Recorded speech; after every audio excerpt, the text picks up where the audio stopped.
Okay, hello everybody. This is Larson here. You see my face, but I think I'm about to disappear.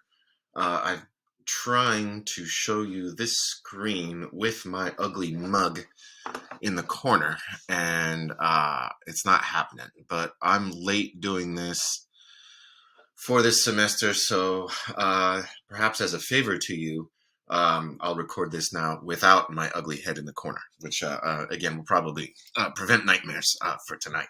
But anyway, this is your U.S. federal government course here at Texas A&M San Antonio for the spring of 2022, which really sounds weird. The older you get, the weirder the years sound. But this is an asynchronous online section. Asynchronous means we don't meet at any set time. You're going to do all the work on your own. I luckily, in part thanks to the virus, I now have the website all set up.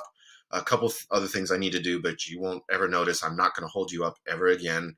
I promise this semester. I'm going to perhaps make references to my face-to-face classes since the virus is really moving around right now, which I know firsthand. I'm going to share this with my face-to-face classes for those who can't make it to the first meeting of class in mid-January now. But anyway, here we are. The information is the same. I'll point out when it's different, and that's about it.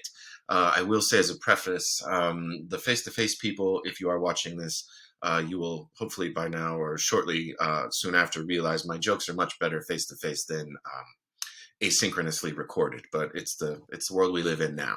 But I am Larson, Jared Larson. You can call me Dr. Larson. I have a PhD. You can call me Professor Larson. I'm not technically a professor, but Lecturer Larson sounds weird. Mr. Larson is my dad. If we went by academic title, I'm no longer Bachelor Larson. I got married right before the pandemic. Master Larson would be fun, but nobody calls me that. So anyway, Larson, Jared, Dr. Larson, Professor Larson. Please don't call me Mr. Larson. Please don't just in an email say, hey, hello, comma, be polite, use my name, and use it as I request, please. My office is in the CAB building, on the third floor, room 351I, the letter I. My phone number is there. I still have never checked my voicemail. I only started at Tamusa in August of 2021, but your best bet would be to email me. Address is there. Please avoid trying to write to me via through Blackboard. Use email. I realize for you young people, it's a real hassle to use email, but that'll be the best way to get a hold of me. My office hours are posted Tuesdays 1 to 2, Wednesdays 2 to 4. I'll be on campus pretty much most of the day, Monday through Thursday. Although Thursdays and Tuesdays, I will leave probably around 3. I mean, I've got somewhere else to be. But I'll be pretty accessible, although you might want to send an email, give me a call. If the phone rings and I'm there, I will answer it. So if you want to stop by, give me a call and make sure I'm there and then come by. For the office hours, I will be there unless I message you to tell you different. While in years past, and where we're doing this face-to-face, I'd probably read through everything. I'm not going to read through everything at all. Your assignment for week 1 and into week 2 is to read all of this. I know full well that the majority of you will not, but it is in your best interest to do so. I've gotten lots of emails already, even though I have the virus or have had the virus, and asked everyone to read the syllabus, which I sent about a week ago. People still email me with very basic questions about what's on the syllabus. Please read this. If you're watching this now, I appreciate it. I realize not everybody will, but we've got the course description, learning outcomes, the goals that I'd like for you to have a read through. Basically, I want you to just understand a bit more about how the U.S. government works. That's my goal and outcome. And I want you, as you'll soon see, to think about your critical thinking and your writing along the semester. In a gen ed class like this, the most transferable skills you can hone, pick up if you don't have them, and like I said, hone better if you have them, are your critical thinking and your writing skills, right? This is what I would like to have happen. To accomplish that goal, I use a few textbooks. Most of you should have the AmGov book. American Government is what AmGov stands for, the long story short. I don't love this book by Christine Barber, but the department here at Tamusa, we all use the same textbook for lots of different motives. So I don't really have a choice.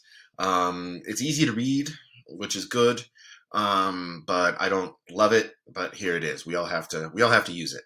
I do supplement it with what I'll call the Katznelson book, which is the Politics of Power. You do not have to buy this book. The last edition was printed 8 years ago, so it talks about this other president guy called Obama. And I don't assign the book because of that, but you'll see once you get into it. We're going to read the first couple of chapters and the last several chapters of that book. It's a different read. It's definitely denser than the Barber book, but it'll make sense why it's there in the future once we start reading. That said, I will give you scans that are already posted to Blackboard. Everything scanned that you'll need from the Katznelson book. You do not need to buy that book, the Katznelson book, the Politics of Power book. It is suggested that you purchase the AmGov book, especially if you prefer to read it online, because the bookstore will happily sell you access to an ebook. I've emailed you with instructions to how to access that. It's also in the first one of the getting started page of the Blackboard has instructions for how to access the Barber book. That said, and although I'm not supposed to do this, last fall, a student tracked down and passed on to me a PDF copy of the first edition of the Barber book, and I've skimmed through it. It reads very same. The content is very similar. If you would like to use the free PDF that I've already posted to Blackboard, you can do that. Don't tell anyone I'm not supposed to do this. The book publishers do not like us to give you free access to textbooks, but they don't pay me, so I don't care. So anyway, that's the textbook. If you have any, or the textbooks, if you have any questions, please get in touch. But again, I mean, I've provided you with everything you need to read. It's up to you. The nice thing about the second edition of the ebook is that you will have some, online activities to check your comprehension and understanding. And if that helps you, by all means, do that if that's what you want to do. You don't have to. You can buy a hard copy. You can use an ebook. I don't really care, just as long as you're reading the material. You'll read the material to then do a few types of different assignments to earn a grade, right? Your grade will be based on discussion boards, reading quizzes, 2 very short papers, and 4 exams, and this is how it's going to break down. The discussion boards, I think there are 15 weeks of discussion boards. I'm going to take the 10 highest scores. I'll give you zeros for the ones you don't do. They eventually, by the end of the semester, will not count against you. I have the Blackboard set up to drop X number of scores for each of these things. So just to get right into it here, the online discussion boards are a necessary evil in an online class. If you're in the face-to-face class and you're watching this because you missed the first week of our face-to-face class, say the Tuesday or Wednesday after Martin Luther King Day, this does not apply to you. If you're in the online class, you should be watching this and you should be paying attention. There's 17 weeks of class. I have 15 discussion boards set up. I'll take the 10 highest scores. If you get 10 100s straight away and don't want to do any more for the last month and change of class, that's up to you. If you're a perfectionist and you don't get a perfect score on the first 1 or 2 of them, and by round 12 you've done them all and you've got 10 100s, then you don't need to really do any more. But it's up to you. It's flexible. I have flexible due dates on a lot of things. This will be a theme for the class. It's to make your life easier. But whether it's the discussion boards or the reading quizzes that you'll have to do every week, they will open on Saturday at midnight or Friday at midnight, however you want to call it, or Saturday at 12 a.m. is a better way to put it. And you'll have till the following weekend to do the discussion board, just 1 per week, and then however many reading quizzes there are. I don't think there's ever more than 2 in a given week. But you have, in effect, 9 days to get those done. And with the reading quizzes, like with the discussion boards, I think there's 16 different chapters, 10 from Barbara and 6 from Katznelson that will read. You'll have 16 quizzes that you can take if you want, again, from Saturday at 12 a.m. to the following Sunday of the following week at 11:59 p.m. to do the reading quizzes. 16 reading quizzes, 6 scores will drop. So again, I'll only count the 10 highest scores. Automatically, I've got Blackboard set up to do that. So if you want to take 6 zeros on the reading quizzes, that won't hurt you. If you, again, you're a perfectionist, you miss a question or two, and you want hundreds on everything, keep trying till you get that. The top 10 scores will count. This is in effect a form of indirect extra credit, I call it. It's meant to help you so you can work around your schedule. It also means that I won't take late work. So yeah, if you put everything off until Sunday and then, your internet crashes or the lights go out because it snows for snowflakes like last year, you're out of luck. But anyway, there's a lot of margin there. There's a lot of flexibility. There's a lot of leeway. I can be pretty fussy, but I try to structure things in a way that's friendly to you all because I had a professor do that for me when I was an undergrad and I loved it. I really liked the flexibility. So I had some choice into deciding when I was going to do the work. Beyond this, we're going to watch 4 films throughout the semester. If you're in class, we'll watch them in class. If you're taking the online course, you'll need to watch it on your own, but I've got free access to all of them via Blackboard for you. One's on Netflix, one is on YouTube from Netflix. If you have a Netflix account, watch it on Netflix. I'll give you the link to YouTube. Quality's good. It's fine. The 3 last films are all available through the Tamusa library, and I've got the access all set up. You might have to register. I forget how that works, but I'll get you information closer to time. But throughout the course, we'll watch 4 films that are going to correspond with exactly what we're talking about in class, the material. That's by design. That's obviously why I do this. You're going to then write a film analysis paper for 2 films. So 4 films total, you only write 2 papers. That's it. And they're short. They're 2 pages long. They need to be 2 full and complete pages. If you are a line short of 2 pages, that's not 2 full and complete pages. If you submit a paper that is 1 line short of 2 pages, your score will be capped at 70. If your paper goes over 3 pages, which is to say onto a 4th page, I will cap your score at 70. I mean this to be a pretty productive writing exercise that makes you think and analyze the film. I give you a rubric. It's very clear. It's posted under week 1 in the Blackboard page that tells you exactly how the score breaks down. You need to cite the textbooks, but you choose when you do this. There are 4 due dates. You only need to do 2. That said, I don't think I say this in the syllabus, but I will not accept a 3rd paper. You have the choice to do your best work when you have the time to do it. So do your best work then. I will not take a 3rd score or a 3rd paper. But again, this is meant to be a favor to you to work in some flexibility. It could also be because of what you're most interested in, right? The first film we watch is 13th, which I usually have a student or 3 who's seen it. Came out several years ago on Netflix, and it's about the prison industrial complex, mass incarceration. Another film we watch is called Vice. It's a drama starring Christian Bale and Steve Carell. It's kind of a dark comedy in a roundabout way about former Vice President Cheney. The 3rd film is called Inequality for All.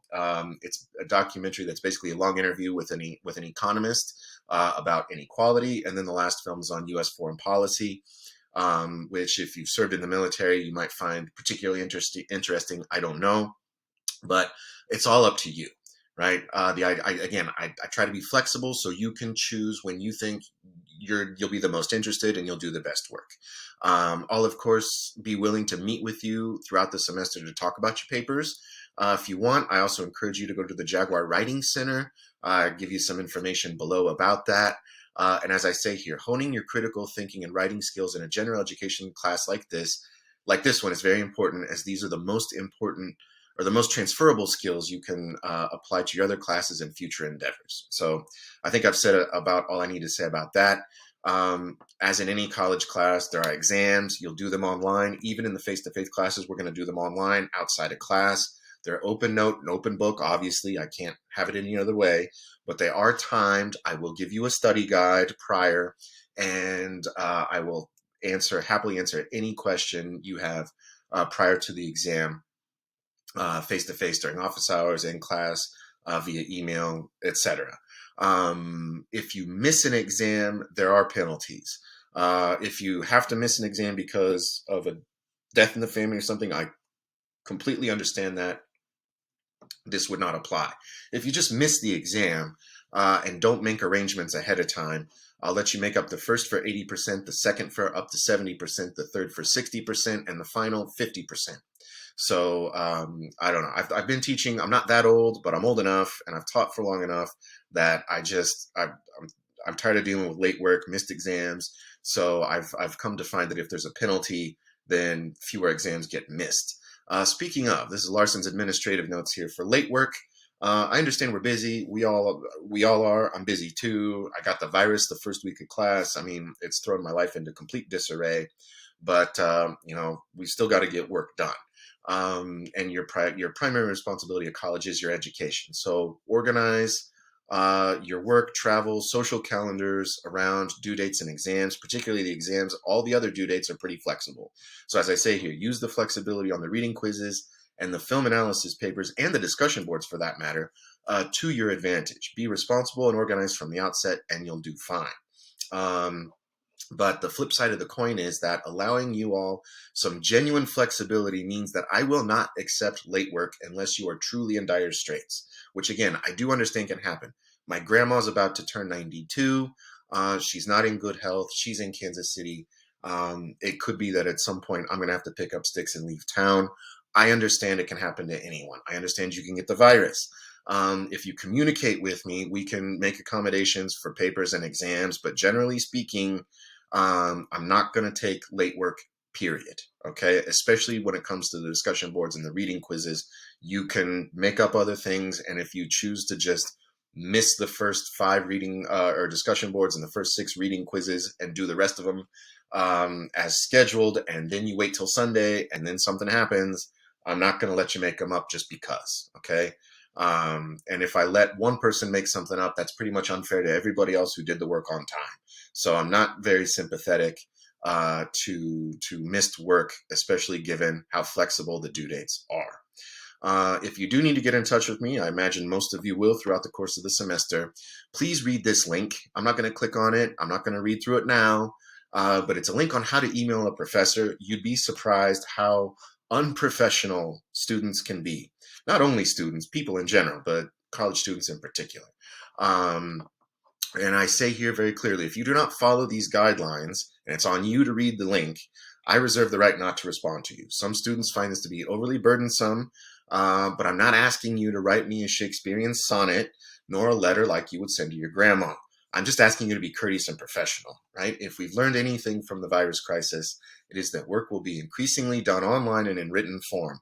In the future, even landing your first real job will likely depend on how you present yourself in writing via a screen.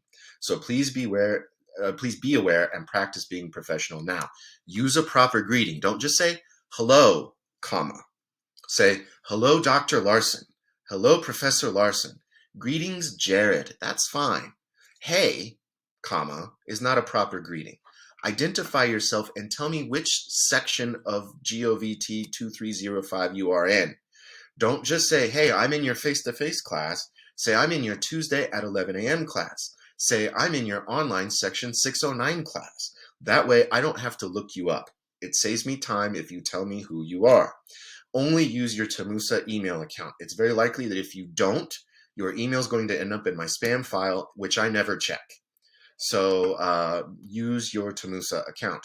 Lastly here, if I do something for you or if I answer an important question for you, reply and say thank you. That's what it means to be courteous and professional, okay? So I realize for some of you, you're probably thinking, I already do this, I don't need to know this, but many of you likely aren't as courteous as you think in your correspondence, particularly with your professors. So I'm just asking you to be professional. I'm pretty laid back. I'll make jokes throughout the lectures. It's not that. I'm not super, super fussy. I'm just fussy about certain things. And I fear for the future the way I see some people write. So anyway, moving on here, I'll talk about writing in a second too. This is all standard stuff from Tamusa. I'm not going to read through here, but if you have an academic accommodation, Sometimes the disability support services lets me know. Sometimes they don't. So if you have permission to have extra time on the exams, for example, send me an email, let me know, and I'll get that fixed and set up. I have all the exams set up and ready to go for the semester, so I can change the scheduled time for you and make sure everything's in order. So do get in touch if that applies to you. If this doesn't ring a bell to you, it doesn't apply to you, don't worry about it. The Academic Learning Center is there to help you with, say, um, study habits and things. There's tutoring available. That's there if you need it. Emergencies happen. There's info there. Counseling resources if you need. Financial aid info is there. Here's the Writing Center info. I do encourage you to go to the Writing Center. I have had students in my one full semester at Tamusa use the Writing Center, and they like it. They felt like it was very much a good use of their time. Please go there. Please talk to me. I'm very much interested and invested in improving your writing. And again, I'll talk more about it when I get to the calendar. The university is willing to help with your basic material needs if need be. Get in touch with the Dean of Students. If you need to, talk to me if you feel comfortable. Military affairs, the Tamusa campus is very military friendly. I'm sure if you are a veteran or active duty military, you probably have been told about the Patriots Casa. But check that out. And I see a typo here. I missed the space. I'm sorry. Religious observances. If you have to miss class for religious observance, just let me know. This ties into the respect for diversity. Sometimes in a political science class, not so much online. I've never really had a problem with people like arguing in a discussion board. Sometimes I can tell when people are pissed off at each other, ticked off at each other, sorry. And face-to-face classes, sometimes I can tell that people get under each other's skin, arguing over different, experiences, values, beliefs, etc. Please take things with a grain of salt. Please understand that reasonable people can disagree about anything we talk about in my particular class, and just be nice to each other. Be nice to me. Again, that's kind of a theme. I'm glad this is here. It bodes well with the how to email a professor. Just be polite to everybody and we'd all be better off. 6-drop rule. Don't drop a lot of classes. Don't harass or discriminate. This is important stuff. I feel bad for just whizzing over it, but there are other things we need to talk about. And again, this is stuff you should just know, and it's on every syllabus you get. Your rights and responsibilities, know what those are. Don't cheat. And speaking of, the academic dishonesty policy is here. I have added to this here. In my class, any evidence of academic dishonesty will be reported to the Dean of Students, and you'll receive an F for the course straight away. I've been teaching for about off and on for 15 years. I've seen enough people cheat. I have no patience for it. If you do, say, start and stop an exam at the exact same time as somebody else, and I can find this out, by the way, via Blackboard, and you get the same score and you miss the same questions, I'm going to assume you probably didn't do that by yourself. If you plagiarize on a paper, I'll likely find it, and I will turn you into the Dean of Students. Again, I'm pretty laid back in general. I'll make tasteless jokes. I have no patience for cheating. So please be aware of that now. So all that out of the way, I'm about done. We can talk about the schedule, readings, and assignments here. So for week 1, which at the time of recording here on Martin Luther King Day of 2022 has now passed, but read the syllabus, watch this video, read the syllabus again, make sure you get access to the text, you'll be okay. For the face-to-face and online courses, we won't really start until what is, for me, recording this tomorrow, Tuesday the 18th. But the online class, all you have to worry about is chapter 1 of the Barber text. Read that. Again, you have full access to the first edition of the text on PDF. I have also scanned the first 3 chapters of the Barber text of the second edition and posted them under week 2 and week 3, respectively. So that's all there. Please do the reading, do the discussion board, and do the reading quiz by the due date. This is all already open, and it will close this coming Sunday, the 23rd of January at 11:59 p.m., by which point week 3's materials will have been open for 48 hours, right? Everything opens on Saturday at 12 a.m. or Friday at midnight, whatever you want to call it, for the following week. So there's that. By week 4, we'll look at the Katznelson book, The Politics of Power. Again, those chapters are all scanned and posted in the corresponding week module on the Blackboard page. By week 4, you've got one chapter to read in the online class and watch 13th. The structure is different in the face-to-face classes, but look at your own face-to-face syllabus. It'll make sense. Week 5, we have the last Katznelson chapter, and you'll need to take exam 1 by the 13th of February. The first film paper will be due on February 6th from week 4. I'm sorry, I'm jumping back and forth, but I'm just trying to get everything out that I think needs to be said. And then from there, the structure pretty much stays the same. Some sections are a little faster than others, like part 2 on institutions. We'll read a chapter on the legislative branch, chapter on the executive branch, chapter on the judicial branch, watch a film during week 7, take an exam by week 8. That's a 3-week section. It goes fast, but I wanted things done in the face-to-face courses by spring break. In the online course, I'll give you all the spring break week if you want it to do week 8's work and week 9 and week 10's work. Sorry. So during spring break, you'll have access to both week 8 and week 10. My advice would probably be to get the week 8 work done and just not have a test hanging over your head. And then if you want to work during spring break on week 10, you can. If you don't have to, because it's going to be open through the following week. Again, I try to be as flexible as possible to make your lives easier, or at least not needlessly complicated. I don't want to needlessly complicate your lives further. We'll put it that way. I know this is a gen ed class. I know you have other priorities, be it your major courses or a job or a family problem or family in general. Maybe not so problematic, but still they're there. I just try to be as flexible as I can. I don't want you to curse my name because you've got something to do.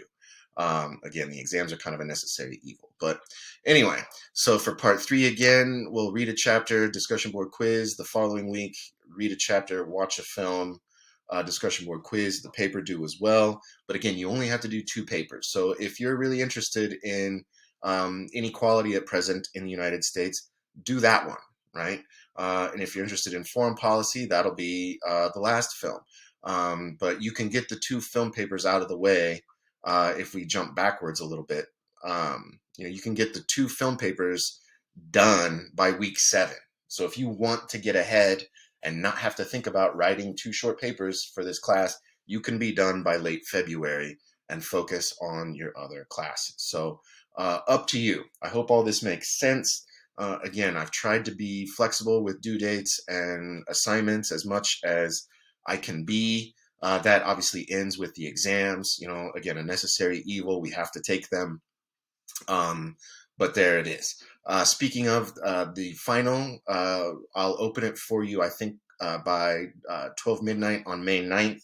You'll have 5 days to take that on your own time, outside of class, all open book, open note. But that's how the semester will end.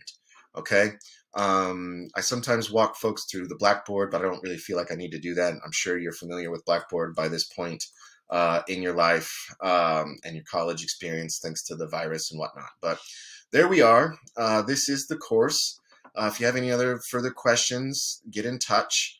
I'm always here to help. Please, stop by the office if you're in the online class. I like meeting the online folks whose face I'll likely never see, whose voices I'll likely never hear. But please do stop by. We can chat as you wish. But that's it. I'm out in under half an hour. Look at that. There's my ugly face again. My hair's a little messy. Sorry. But there we are. Be in touch. Take care.